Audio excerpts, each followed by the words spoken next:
السلام علیکم جی، مائی نیم از اسما شیخ، welcome to my channel. حاضر ہوں آپ کے لیے ایک اور ویڈیو لے کر۔ شالامار باغ کہا جاتا ہے جی، یہ لاہور کا شالامار باغ ہی ہے۔ جیسا کہ آپ لوگ جانتے ہیں کہ لاہور اپنے باغوں کی وجہ سے بہت مشہور ہے اور اس کو باغوں کا شہر بھی کہا جاتا ہے، اگرچہ اس لقب کے مستحق بھی ہیں۔ اس کے چند تاریخی باغات آج تک زندہ ہیں اور اس سے بھی کم اپنی اصل حالت کے قریب محفوظ بھی۔ شالامار اس رجحان کی ایک بڑی استثناء ہے۔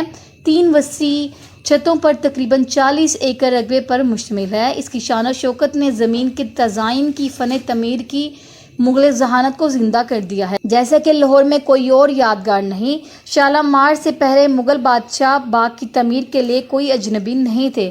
خاندان کے بانی بابر نے برصغیر پاک و ہند پر اپنے حملے کے دوران اور بعد میں متعدد باغات تعمیر کروائے تھے۔ اپنی یادداشتوں کو دیکھتے ہوئے اس نے ہندوستانی زمین کی تزئین کی نباتات اور حیوانات کی فہرست بنانے اور بیان کرنے میں بھرپور دلچسپی لی۔ جاتا ہے کہ باغات میں اکثر مقامی پودوں کی اقسام شامل کی جاتی تھی۔ اس کے باوجود بابر نے ہندوستان کی خشک آب و ہوا میں کبھی اپنے گھر کو محسوس نہیں کیا، افغان پہاڑوں کے ٹھنڈے موسم کو ترجیح دی۔ اس کے لڑک پن کا گھر بھی وہی تھا۔ جب اس کی موت ہوئی تو بابر نے برصغیر کے باغیچے میں قبر کے بجائے موجودہ کابل میں مٹی سے ڈھکی قبر میں تدفین کی ہدایت کی، جیسا کہ بابر کے جانشینوں نے ایک بڑی اور زیادہ متنوع سلطنت کو اکٹھا کیا۔ ان باغوں نے جن کی بنیاد رکھی تھی وہ متعدد مقصد کی تکمیل کرتے تھے۔ عملی معنوں میں انہوں نے ایک ایسا ماحول فراہم کیا جہاں شاہی دربار نسبتاً آرام سے ڈیرے ڈال سکے، کیونکہ شہنشاہ اور اس کے وفد نے جگہ جگہ سفر بھی کیے تھے۔ ایک لمبے دن کے سفر کے اختتام پر گرینڈ ٹرنک روڈ اور دیگر سڑکوں کے ساتھ ساتھ شاہی باغات شمالی ہندوستان کے بہت زیادہ بنجر زمین کے تزئین سے خوش آئند پناہ گاہ ہوتے۔ سیاسی لحاظ سے ایسے باغات راجی فتح کی نشانیات کے طور پر بھی کام کرتے تھے۔ مغل باغات کو شمالی ہندوستان میں پہلے کی اقسام سے آسانی سے پہچانا جا سکتا ہے۔ کہا جاتا ہے کہ یہ دونوں ہی پہلے کے باغات سے بڑے پیمانے پر تھے اور ہم آہنگی اور توازن پر بہت زیادہ زور دیتے تھے۔ اس طرح کے 4 باغات، جن باغات کو جنت کا باغات بھی کہا جاتا ہے، دونوں ایسے تھے جیسے ہندوستان نے پہلے نہیں دیکھا تھا۔ ان کی موجودگی نے زمین کی تزئین پر مغلوں کی تسلط کی گواہی دی۔ اور گارڈن کی ابتدا اسی نام کے ایک اور باغ سے ہے جسے جہانگیر نے کشمیر میں بنایا تھا۔ کشمیر کا علاقہ طویل عرصے سے مغلوں کے لیے دلچسپی کا باعث تھا۔